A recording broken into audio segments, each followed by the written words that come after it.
Thank goodness you freed us. Very well, He-Man. You've won this time, but I'll be back.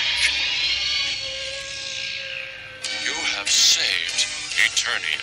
And us. Thank you. Now, Orko, I would like to request a trick. Make my son appear on time. Prince Adam told me he would make a special effort not to be late. Your Majesty, I have some good news. One of my guards just reported that Prince Adam is on his way.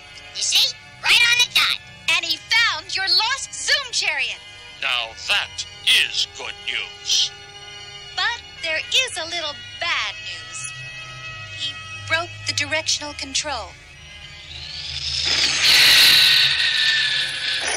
See what I mean? Adam, you've destroyed the wall. And the Zoom chariot. Well, but at least he destroyed them on time.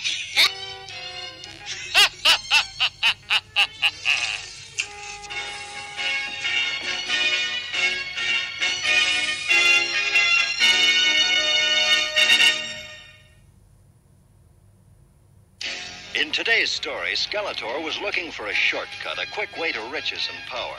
You may know some people like that, always looking for the quick way to get ahead of everybody else. Well, it doesn't work that way. The people who succeed are the ones who work for what they want. So don't be fooled by those who say they have a sure thing. There's always a catch to it. Don't sell yourself short. The right way is the best way. Until later.